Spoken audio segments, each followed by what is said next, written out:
డబ్బు, అనారోగ్యం, ఉద్యోగం, వ్యాపారం అప్పులతో బాధపడుతున్నారా? వెంటనే జేకేఆర్ గురువు గారికి కాల్ చేసి అపాయింట్మెంట్ తీసుకోండి.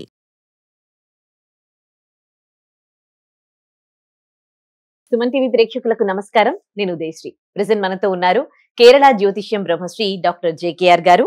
ఆస్ట్రాలజీ, మంత్రశాస్త్రం, law of attraction, life skills and money coach. ఎటువంటి డేట్ ఆఫ్ బర్త్ లేని వారికి హస్త సాముద్రిక ద్వారా ప్రశ్న శాస్త్రం, మంత్రశాస్త్రం, పుట్టుమచ్చల శాస్త్రం ద్వారా చెప్పగలిగే బహుముఖ ప్రజ్ఞాశాలి. ఆయనతో మాట్లాడదాం. నమస్తే అండి, వెల్కమ్ టు అవర్ స్టూడియో. నమస్కారం. సరే, ఎలా ఉండబోతుంది మీనరాశి వారికి జూలై నెలలో? మీనరాశి వారికి గ్రహాలన్నీ కూడా జూలై నెలలో చాలా అనుకూలంగా కనపడతా ఉన్నాయి. గత కొంతకాలంగా మీనరాశి వారికి కొన్ని ఇబ్బందులు పడ్డారు. అయినప్పటికీ కూడా ఈ మాసంలో చాలా అనుకూల ఫలితాలు కనపడతా ఉన్నాయి. గ్రహాలన్నీ కూడా వీరు ఏ పని తలపెడితే ఆ పనికి సహకరిస్తూ ఉన్నాయి. ముఖ్యంగా ఉద్యోగంలో ఉన్న వారికి ప్రమోషన్లు వచ్చే అవకాశాలు ఉన్నాయి. వ్యాపార రంగంలో ఉన్న వారికి చాలా ఆర్థిక లావాదేవీలు వీరికి చాలా అనుకూలంగానే గోచరిస్తూ ఉన్నాయి. ముఖ్యంగా భార్యాభర్తల నడుమ గత కొంతకాలంగా ఎవరికైతే సఖ్యత లేదో వారికి ఈ మాసంలో కొంత సఖ్యత ఏర్పడి అనుకూల ఫలితాలే గోచరిస్తూ ఉన్నాయి. ముఖ్యంగా మీనరాశి వారికి స్పెక్యులేషన్ చేసే వారికి ప్రథమం, ద్వితీయం, తృతీయంలో కూడా చాలా అనుకూలంగా ఉంది. ముఖ్యంగా మీనరాశి వారికి ప్రత్యేకించి దూర ప్రయాణాలు చేసే పరిస్థితులు, అలాగే పుణ్య నదీ స్నానాలు చేసే పరిస్థితులు కూడా గోచరిస్తూ ఉన్నాయి. దైవ దర్శనాలు కూడా ఈ మాసంలో చేసి తీరుతారు. తీర్థయాత్రలు తిరిగే అవకాశాలు ఎక్కువగా కనపడతా ఉన్నాయి. మిత్రుల యొక్క సహాయ సహకారాలు చాలా బాగా అందుతాయమ్మా. ముఖ్యంగా వీరికి బంధుమిత్రులు, కుటుంబ సభ్యుల యొక్క సహాయ సహకారాలు, ప్రేమ బాగా అందుతుంది. దానివల్ల వీరు చాలా ఆనందంగా, ఉత్సాహంగా వీరు తలపెట్టిన కార్యంలో ముందుకు వెళ్ళగలుగుతారు. కాకపోతే వీరికి ఒక్క సూచన ఏమిటి అని అంటే ఆరోగ్యపరంగా కొంత జాగ్రత్త వహించాలి. దానివల్ల మీరు కొంత మనస్తాపానికి గురి అయ్యే పరిస్థితులు కనపడుతున్నాయి. కానీ టోటల్గా మీనరాశి వారికి అన్ని ఫలితాలు కూడా చాలా అనుకూలంగా ఉన్నాయి. రావలసిన మొండి బాకీలు ఏమైనా ఉంటే ఈ మాసంలో మీ చేతికి అందే అవకాశాలు ఎక్కువగా ఉన్నాయి. కోర్టు సమస్యలు ఏమైనా ఉన్నవారికి ఈ మాసంలో మీకు చాలా అనుకూలంగానే వచ్చి తీరతాయి. గత కొంతకాలంగా మీరు ఎవరినైతే శత్రువులుగా భావిస్తూ ఉన్నారో వారు హృదయంలో మీ పైన ప్రేమ కలిగి వారు కూడా మీకు అనుకూలంగా మారే మాసంగా చెప్పుకోవచ్చు. అలాగే సినీ కళాకారులకి చాలా ఆశాజనకంగా కనపడుతుంది. మంచి పారితోషికాలు అందుకుంటారు. మంచి ఆఫర్స్ కూడా వీరికి వచ్చి తీరుతాయి. దీనితో పాటుగా రాజకీయ నాయకులకి చాలా అద్భుతంగా కనపడతా ఉంది.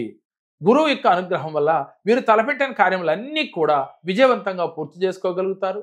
అలాగే మీ పై అధికారుల మన్ననలు పొందగలుగుతారు. ముఖ్యంగా ఈ యొక్క మీనరాశిలో పుట్టిన స్త్రీలకి చాలా ఆశాజనకంగా ఉందమ్మా. ఆరోగ్యపరంగా బాగుంది. అలాగే మనశ్శాంతి, టెన్షన్ లేని జీవితాన్ని మాసంలో గలుపుతారు. అలాగే వ్యాపారంలో, వృత్తి, ఉద్యోగ వ్యాపారాల్లో ఎవరైతే ఉన్నారో, ఉద్యోగాలు చేసేవాళ్ళైనా వ్యాపారాలు చేసేవాళ్ళైనా వారికి అనుకూలంగా, వారి కోరిక తగ్గట్లుగా ఈ మాసంలో మీకు ఫలితాలు కనపడతా ఉన్నాయి. మీకు మరిన్ని మంచి ఫలితాలు కావాలి అంటే గ్రహరీత్యా ఉన్న ఫలితాల కన్నా 10 రెట్లు ఫలితాలు మీరు అందుకోవాలి. అలాగే చిన్న అనారోగ్య సమస్య నుంచి బయటపడాలి అని అంటే కనుక మీకు దగ్గరలో ఎక్కడైతే మేధా దక్షిణామూర్తి ఆలయం కానీ లేక ఏ ఆలయంలోనైనా చిన్న విగ్రహం ఉన్నా అక్కడికి వెళ్ళి మీరు విప్ప నూనెతో దీపం పెట్టి ఆ స్వామి ముందు కూర్చుని ఒక్క పావు గంట ధ్యానం చేయండి. ఆ స్వామి యొక్క అనుగ్రహం మీకు కలిగినట్లుగా ఫీల్ అవ్వండి.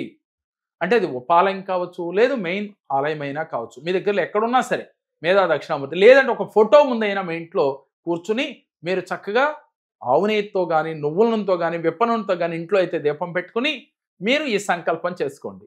ఈ నెలలో నేను చేసే ఈ చిన్న పని అయినప్పటికీ కూడా 10 రెట్లు 100 రెట్లు ఫలితం నాకు రావాలి, వస్తుంది అనే దృఢ సంకల్పంతో మీరు ఉండండి. మీకు అంతటి ఫలితం వచ్చి తీరుతుంది. మనకు కావాల్సింది చేసే పని కష్టం తక్కువ, ఫలితం ఎక్కువ ఉండాలి. అప్పుడే మనం పరిపూర్ణ జీవితాన్ని ఆనందంగా గడపగలుగుతాం. కాబట్టి కష్టానికి తగ్గ ఫలితం వచ్చిందండి అని చెప్పాలి అని కామన్గా అందరూ చెప్తూ ఉంటారు. కానీ నేనేమంటానంటే కష్టానికి తగ్గ ఫలితం కన్నా, ఎందుకని గ్రహాలు మీకు అనుకూలంగా ఉన్నాయి కాబట్టి, మీ కష్టం మీరు చేస్తూ ఉన్నారు కాబట్టి ఈ కష్టానికి 100 రెట్లు ఫలితం రావాలి అంటే ఈ రెమెడీ పాటించి చూడండి.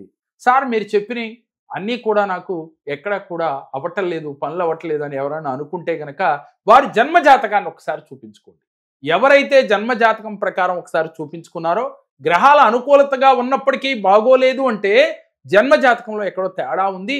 దాన్ని సరిచేసుకున్నట్లయితే మీ జీవితంలో ఉన్నతంగా ఎదగలుగుతారు. మీరు చేసే ప్రతి పనిలో కూడా మీకు విజయపదంగా దూసుకు వెళ్ళాలంటే జన్మజాతకం ప్రకారం చూపించి దానికి తగ్గ రెమెడీస్ మీరు ఆచరిస్తే మీ జీవితంలో మీరు కోరుకున్న లైఫ్ని మీరు లీడ్ చేయగలుగుతారు. మీకు సమస్య ఉంది అని కూర్చోకుండా మీరు ధైర్యంతో ముందుకు వచ్చినట్లయితే, మీరు నమ్మి ఒక్కసారి కేరళ సంఖ్య జ్యోతిషాన్ని సందర్శించినట్లయితే మీ జీవితంలో అద్భుత ఫలితాలు వచ్చే వరకు మేము చేసి పెడతాము. ఎందుకని?